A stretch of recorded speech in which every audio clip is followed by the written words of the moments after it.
Jo, wunderschönen guten Abend mal wieder. Heute aus der Matrix in Bochum. Alte Brauerei, wenn mich nicht alles täuscht. Seit vielen, vielen Jahren Rock- und Metal-Kneipe und auch Live-Club. Zu Gast haben wir heute Behemoth in Person von Nergalem. Hey. Good afternoon, how are you? I'm actually very good, thank you so much. And yeah, thanks for having me here. No surprise, you're on the road with Devil Driver right now. So Yep. that's interesting combination, like a combination you wouldn't think about if you're playing the first time. I know. But it's all about expanding the fan base and trying to reach out to new people and making tours more interesting for crossover audience. I think you did it before, especially in America, that you toured with bands that on the first view wouldn't fit to Behemoth. I mean, how was that Red Bull Slayer thing in America? Yeah, that was good. That was good, obviously. I mean, getting exposure, such a massive exposure, and we'd play like in front of 5,000 people every night, every day actually, because we'd go on in between like 3 or 4 p.m. every day. Yeah. It's not really, sometimes it's not really so much fun going out in the sun, wearing all the uniforms and shit, just getting sweaty and yeah. But there's a purpose behind it, and there's a reason for that, and it really works. Did you have a chance to talk to Tom Araya about probably your completely opposite religious views? No, I never get to even meet Tom. Maybe I said hi or something, But once we kidnapped Jeff Hanneman and Dave Lombardo on our bus and just gave them a few shots of whatever Jägermeister or something that was just available, They was pretty hammered and they were fun. Yeah. So that was our only experience with Slayer. I mean, like personal experience with Slayer on that tour. They seem to like keep, their privacy. The chart positions you mentioned before, you've done pretty good in America. I think it was 58 or something. 56, like 55. Yeah, on Billboard. That's very good. And 56 in Europe. Yeah.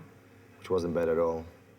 And then you even have #1 in Poland. Okay, you could say you're a Polish band, you're probably very popular in Poland, but on the other hand, #1 is a different thing. I mean, you're probably gonna have a Madonna album or whatever album that's released.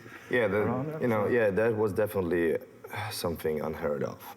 That a metal band, I don't even know it ever happened before. We were 3 weeks in a row on the first position. Yeah. Best-selling band in Poland, which is awesome. Yeah. It doesn't really happen for bands like Slipknot in the US or Nightwish in Finland, you know what I mean? Yeah. Big bands in their own home countries, they do well, but this was just beyond well. That was unbelievable. And what can I say? I don't know, it was...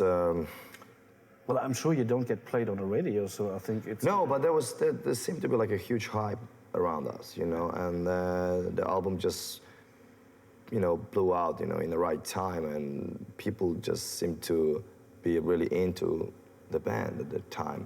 And just mainstream media would be talking about us, and sometimes mainstream radio would play us too, Oh, okay. And it's still going on, to be honest. It's still rolling. I mean, it's been 3 months since we released the record, but there's still a huge demand from a Polish mainstream media to interview us and to talk about us.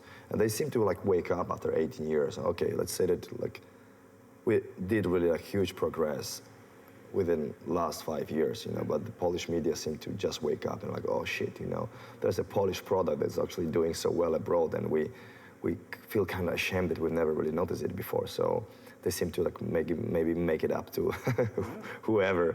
But what's happening is, the mainstream media want to have us on their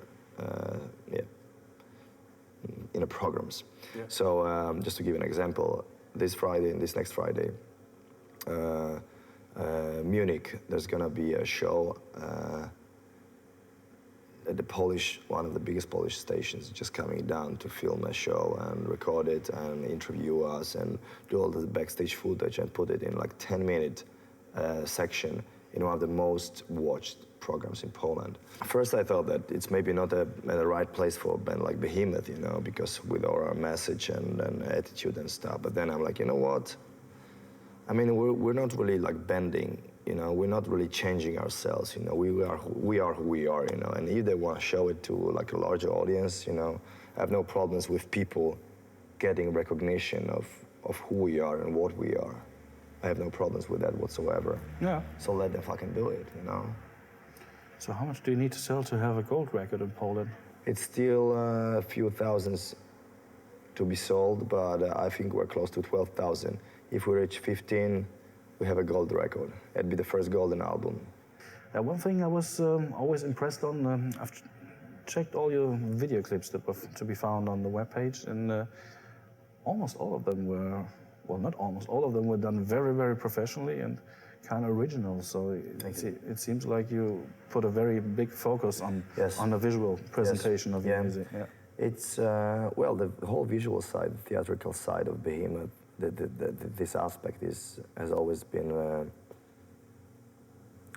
not essential, but like it's a very important factor of what we deliver. Yeah.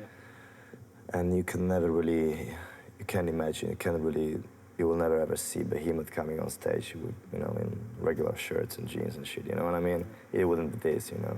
So I really hope that we deliver quality on all the levels, visual, musical, lyrics, everything. It's so much quality. And also the videos, it's very important. It's another dimension where we can express ourselves. And it's super important to us. We spend a lot of money actually on these videos. There was like some media maybe as well from Poland who, like years ago, they kept on saying that it was you and it was that guy Rob Darkin from Graveland. You were real enemies, like you really sort of hated each other. Would you say that it's still like that? I mean, I've never met the guy in person. Really? So I can't really say. I mean, there's hardly anything I can say that I hate, to be honest, you know. Yeah. There's some things that irritates me, some things that I dislike, you know, but I don't really hate anyone, you know what I mean? I just don't spend my energy on hating, that's it. Thank you very much for taking the time. Thanks for having me here, I appreciate it. Cheers. Have a great tour. That's it for now. Bye-bye.